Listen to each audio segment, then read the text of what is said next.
Olá, pessoal. Hoje nós vamos falar sobre a terceira geração da poesia romântica brasileira.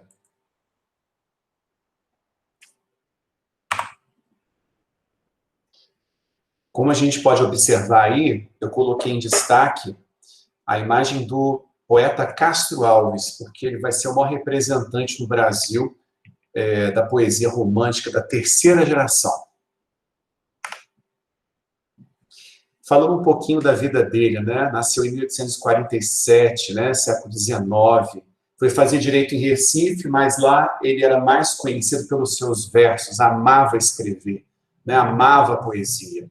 Conheceu, um pouco mais à frente, Eugênia Câmara, uma poetisa portuguesa e atriz, e essa vida com ela influenciou demais na poesia dele. Muitas vezes, dizem quando ele se refere à mulher, ele se refere a Eugênia Câmara, né? E aí, ele teve um momento difícil na vida dele, ele já desde os 17 anos, ele já sofria de uma saúde tinha uma saúde bem frágil, né? Ele tinha uma tuberculose, e em torno mais ou menos assim de uns 22 anos de idade, ele estava numa caçada, ele acidentalmente atirou no seu próprio pé esquerdo, teve que ser amputado, então assim, ele teve muitas dificuldades com a sua própria saúde, né? E ele veio a falecer com apenas 24 anos de idade, em 1871. Embora ele tenha falecido novo, né, ele deixou também um legado, né, muito importante para a nossa literatura brasileira, né?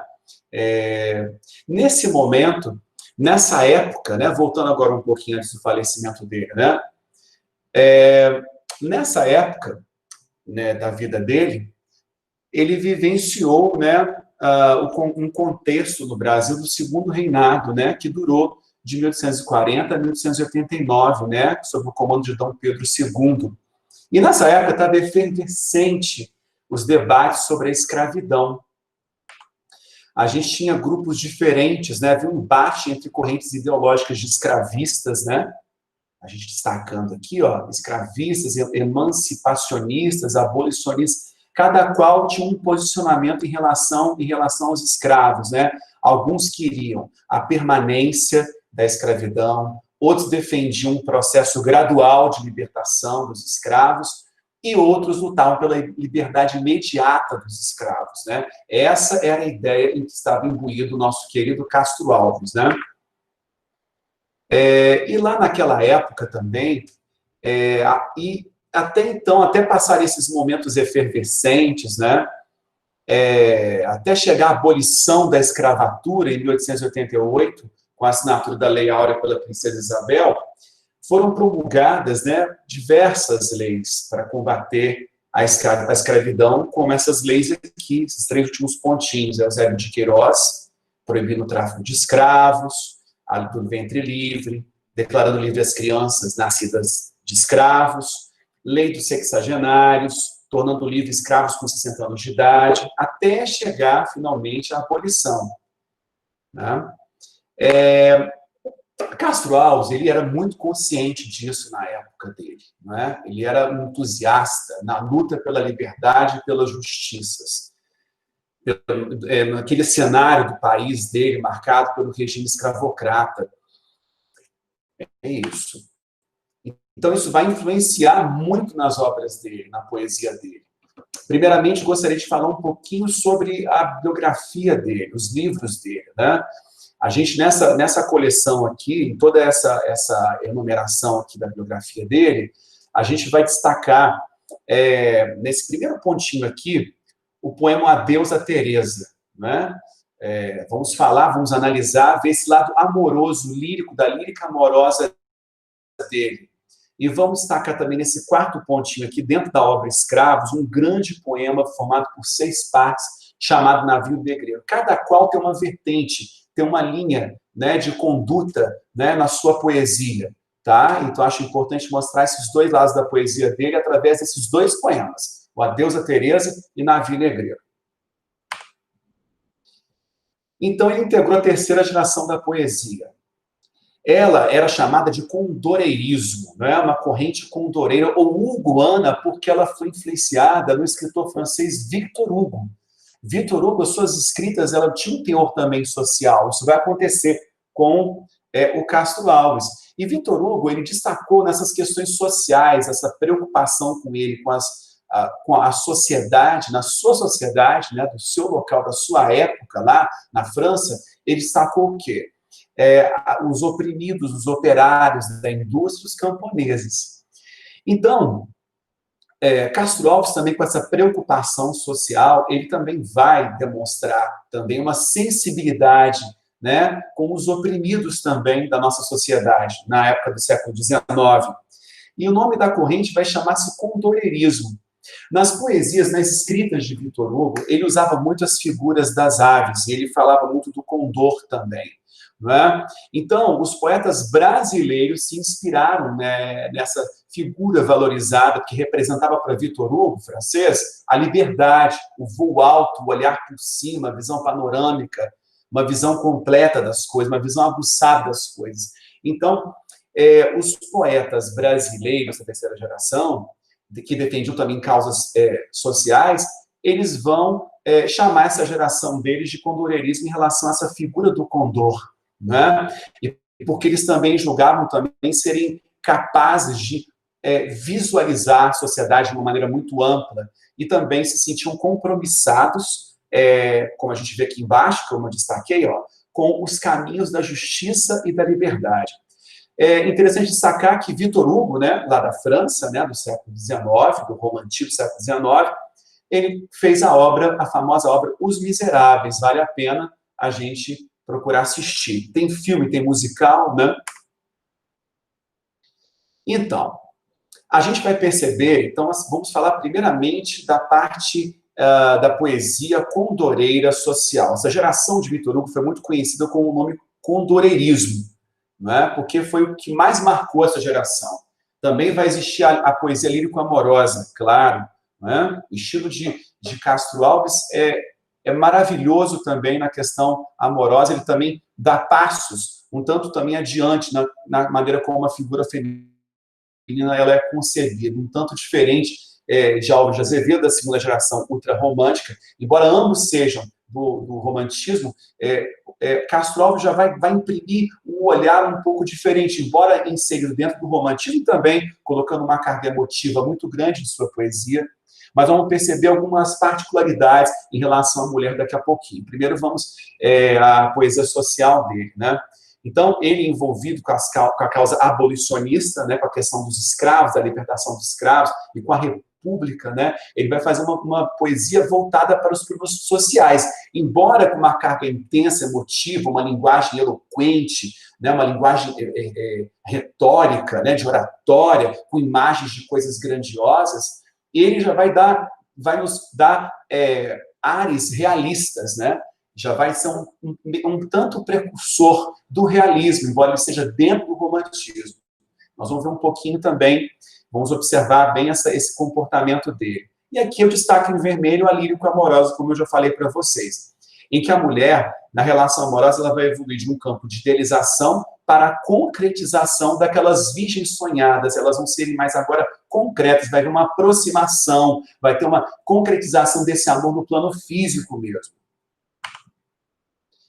Eu coloquei a imagem aqui para dar início, para a gente falar da poesia social dele, né, mais a fundo. Eu coloquei a imagem, um quadro de Urgendas, que foi um alemão, né, um artista alemão, em que ele percorria vários países pelo mundo afora para coletar materiais para a sua própria arte. E ele, estando no Brasil, no século XIX, ele muito bem captou, né, os navios negreiros, a situação dos escravos, é justamente o nome da obra também, do Castro Alves, que tem grande destaque, o poema dele está dentro de uma coletânea chamada Os Escravos, vale a pena a gente estudar, é maravilhoso. E esse navio negreiro foi um dos que mais tornaram ele, que deram o título de poeta dos escravos, devido à sua tamanha sensibilidade, né, com a questão do sofrimento dos escravos. Então, esse é um poeta, o interessante é que esse poema é épico, ou seja, ele tem um formato de poema, ele tem as características de poesia, ele tem as cadências, tem os ritmos, não é? Tem as imagens, tem as metáforas, tem tudo isso. mas é como se fosse uma história sendo contada em forma de poesia. Por isso que a gente chama de poema épico, dramático, com uma forte carga, convocativos, ele se dirigindo a Deus, né? Ele se dirigindo às musas. Então, tem um forte teor sentimental, intenso, emotivo, né? E esses escravos, além de Vozes da África, como eu destaco aqui com a setinha, são poemas dentro dos escravos, né? Na verdade, é Voz da África e Navio Negreiro são dois que se destacam muito bem. Eu vou me ater a Navio Negreiro, como está em negrito aqui. E o tema, né, como vocês já podem ter percebido, é a denúncia da escravidão e do transporte de negros da África para o Brasil. Porque quando ele foi escrito em 1868, já havia sido decretada a Lei Eusébio de Queiroz, que proibiu o tráfico de negros, né? Mas, infelizmente, a escravidão persistia. Então, justamente, Castro Alves ele vem justamente com essa tarefa muito importante de fazer a sociedade, sensibilizar a sociedade, persuadindo a sociedade com seu linguajar bem retórico, bem persuasivo, né?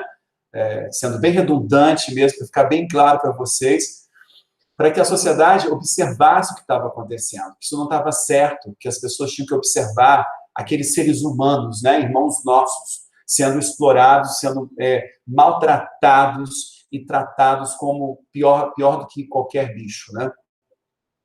Então, o poema faz uma recriação das cenas dramáticas do transporte de escravos nos porões dos navios negreiros, né?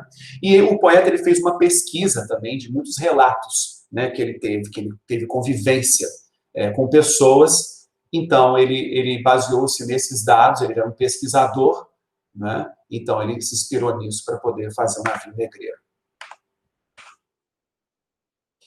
O poema Navio Negreiro é dividido em 6 partes, como eu disse para vocês, e tem um trecho muito importante e que demonstra com muita clareza o sofrimento desses escravos, esses homens e mulheres escravizados, né, tirados do seu país de origem, transportados em condições subhumanas. Então, ele fez isso com o intuito de sensibilizar o país acerca dessa desumanidade, como a gente pode constatar aqui, ó. Olha que interessante como ele coloca uma coisa tão triste, tão séria, mas de uma maneira muito bela, poética. Era um sonho dantesco tombadilho, né? No barco ali, né? Na parte mais alta ali, que das luzernas a vermelho brilho, em sangue a se banhar. Tinir de ferros, estalar do açoite, legiões de homens negros como a noite, horrendos a dançar.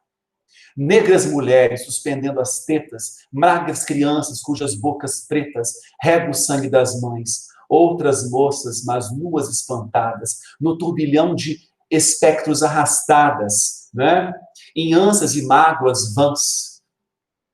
Então a gente percebe ali o barulho, a gente consegue imaginar a cena. E ele fala sonho porque era uma coisa que não deveria estar acontecendo. E dantesco, porque vem de Dante Alighieri, né? Poeta italiano que fez o Inferno de Dante, né? Então, daquelas imagens imensas, ele usa imagens imensas justamente para tornar a sua linguagem mais o quê? Eloquente, mais persuasiva, mais emotiva. A gente ouve os barulhos dos ferros, né? O barulho do chicote, do açoite. A gente vê um aumento dessa dimensão do número de negros. A gente sabe que o caso era muito grave, mas a gente percebe também as hipérboles também para acentuar mais ainda o quanto o poeta quer destacar para a gente esse momento tão horripilante mesmo, tão horrendo mesmo. Então ele descreve as mulheres, as crianças, os velhos, né, todos ali. Então a gente vê uma dança, né, a dançar, que dança que é essa? A gente vê metáforas aí mesmo, né? Utilizando palavras fora do seu contexto realmente denotativo mesmo, para ampliar mais ainda esse sentido do quanto era esse sofrimento intenso dos escravos nos navios negreiros. Então, até destaquei em azul para vocês aqui, né, as palavras que estão ligadas a um exagero na linguagem, mas que no fundo tem uma finalidade, que são as hipérboles, né? Então, as hipérbolas são utilizadas, além das metáforas também. Eu coloquei um amarelo, porque mais à frente a gente vai ver palavras em amarelo, em outros trechos do navio negreiro, né? E espaços amplos nós vamos colocar em verde, como mar, o céu infinito. Enfim, essa linguagem poética que eu pus aqui em vermelhinho, eloquente, de forte carga emocional, ela trouxe inovações na forma e no conteúdo da nossa poesia brasileira. E aqui, no segundo pontinho, está explicando a questão do sonho dantesco, né? O adjetivo dantesco, que dá uma dimensão muito mais ampla desse sofrimento, para mostrar com mais intensidade esse momento, né? Para caracterizar esse momento realmente horrendo. Então, são figuras de linguagem que contribuem muito para que Castro Alves consiga demonstrar esse momento tão trágico da história da humanidade, do nosso Brasil, né? Tão trágico. Então, o exagero da hipérbole, como diz aqui, o que é a hipérbole? É uma figura de linguagem que se caracteriza pelo exagero da expressão, ela teve o seu fim, teve o seu objetivo, né? Para justamente demonstrar, para contribuir, para criar uma linguagem realmente contundente do que era a vida de um negro, de um navio negreiro, né? De um negro escravizado. Então, o exagero, ele enfatiza, ele tem um propósito, não um mero exagero romântico. Ele tem um propósito de enfatizar o sofrimento dos escravos, tornando a cena ainda mais dramática. Ele também coloca também sangue a se banhar, né? A gente sabe que eles estavam sangrando, com certeza, né? A gente pode imaginar, mas ele aumenta mais ainda, ele exagera tanto na linguagem em si. E as legiões também de homens, legião dá uma ideia muito maior, né? Um número muito maior de homens, por isso que são hipérboles, né? Mas assim que Castro Alves, dentro desse comportamento romântico, ele consegue explicitar o seu sentimento, o lado subjetivo romântico ligado com a veia social. E a gente tem um verso que fala assim, ri-se a orquestra, mas peraí, tem banda, tem orquestra ali dentro, né? Agora, veja bem, irônica. Olha, irônica, estridente. Então, o que seria? A orquestra realmente é no sentido realmente denotativo? No sentido realmente da palavra na sua origem? Não. Orquestra é uma metáfora. É quando eu utilizo uma palavra num sentido, no outro sentido, para retratar uma realidade, com aspectos daquela realidade, né? A gente pega características de uma orquestra, no seu sentido original realmente, e a gente começa a imaginar a ironia desse uso dessa metáfora, dessa substituição por essa outra palavra, porque a orquestra, na verdade, ela está representando um conjunto de sons, de gritos, de lamentos emitidos pelos negros, pelos instrumentos de tortura, né, utilizados pelos captores, os escravos, que comandam aquela dança macabra, que na verdade não é dança, são os movimentos. Então, a gente pensa dos escravos que eles faziam decorrentes das chicoteadas, né, que eles recebiam.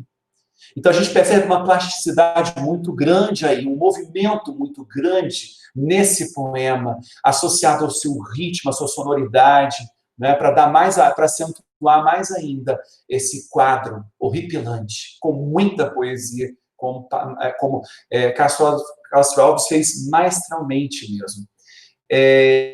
Então, eles dançam com essas chibatadas, né? E ele faz uma contraposição entre o sofrimento dos escravos e o prazer dos agentes daquele sofrimento. E a gente percebe também um pouco mais à frente que da ronda fantástica serpente faz doudas ou doidas espirais. Que serpente que é essa? É uma serpente, é uma cobra realmente? Não. Então, é uma metáfora, porque na verdade está substituindo o quê, gente? Está substituindo o chicote, o açoite do feitor, né, dos escravos. Então, por que ele usa essa metáfora, então? Por que ele utiliza serpente? Porque está associado, serpente está associado ao lado de um animal peçonhento e mau, assim como a maldade com que se utilizavam o açoite para a violência.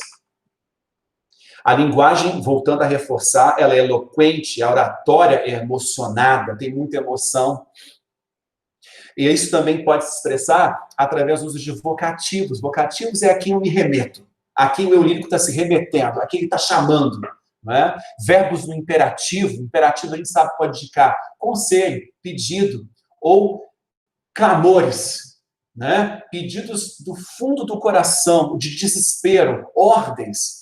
A pontuação também contribui muito, as exclamações, as interrogações. E a gente pode observar que, olha, é um momento também muito conhecido, muito consagrado, desse grande poema formado por 6 partes, chamado Navio Negreiro. Então ele fala assim: Senhor Deus dos desgraçados, dizei-me vós, Senhor Deus. Então, Senhor Deus é um vocativo. Se é loucura, se é verdade, tanto horror perante os céus. Ó mar. Então, eles se dirigem à própria natureza, como se estivesse meio que personificando ela. Né? Ó mar, como se fosse uma prosopopeia. Por que não apagas com a esponja A gente vê uma síntese das palavras, né, com os apóstolos, tudo isso contribui para o fluir, para a oralidade, para a oratória, para a eloquência do nosso querido Castro Alves. Então, Omar, por que não apagas? Então, Omar também é o quê? É um vocativo, ele está se dirigindo ao Omar. Por que não apagas com a esponja de tuas vagas, de teu manto esse borrão? Astros, noites, tempestades. Rolai, olha o verbo do imperativo, rolai, olha lá em cima também verdinho, ó. Dizei, diga, né? Falando de uma forma mais coloquial. Role das... Varra, né? Varrei os mares, tufão, as exclamações em vermelho. Isso forma uma linguagem o quê? Eloquente, uma oratória, um discurso emocionado, mas verdadeiro, né? Verdadeiro. Porque ele estava estreitamente ligado às causas abolicionistas, né? Agora vamos à poesia lírico-amorosa, com Adeus de Teresa. Né? Adeus de Teresa, ele é uma das poesias, dos poemas que mais representa a lírico-amorosa, a via lírico-amorosa do nosso querido Castro Alves. A gente percebe já umas mudanças aí também. Essa virgem pálida, como a gente já teve a oportunidade de ver em outra ocasião, né? Essa mulher distante, muito pálida, parece muitas vezes enferma, desfalecida, associada à questão da morte. Essa mulher agora, ela tem um papel mais... ela reage, ela participa mais desse processo amoroso, né? Ela é um ser agora corporificado, de fato, não é mais aquele ser inatingível. Ele participa do envolvimento amoroso. E aqui sentir o amor é sentir dor, é sentir prazer, e é envolver-se também de forma física também. Então, ela é retratada de maneira integral, em toda a sua plenitude sentimental e carnal, como eu destaquei aqui em negrito para vocês. O amor é desejo, vibração da alma e do corpo, superando esse amor como esquivança, que se afasta, que tem medo, que tem receio de sofrer, não é? Que não é possível concretizar esse amor no plano físico. Né? Então, afasta essa posição de desespero ansioso da segunda geração, antes da terceira agora, que é a geração que nós estamos falando.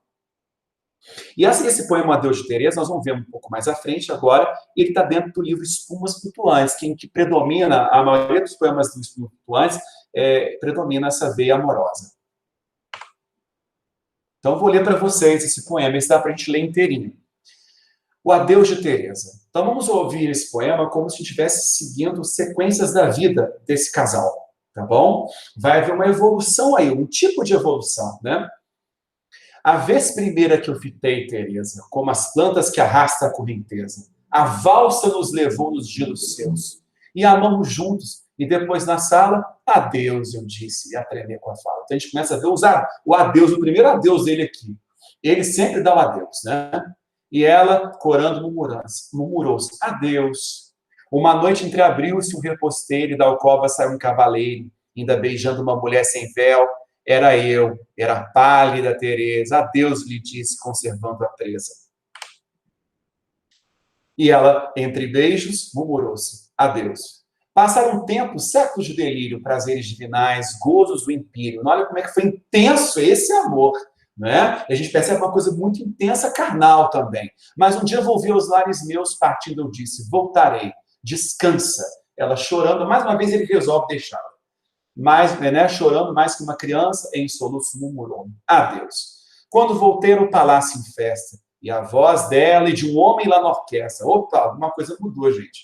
Preenchi de amor o azul dos céus, entrei. Ela me olhou branca, surpresa, foi a última vez que eu vi Teresa.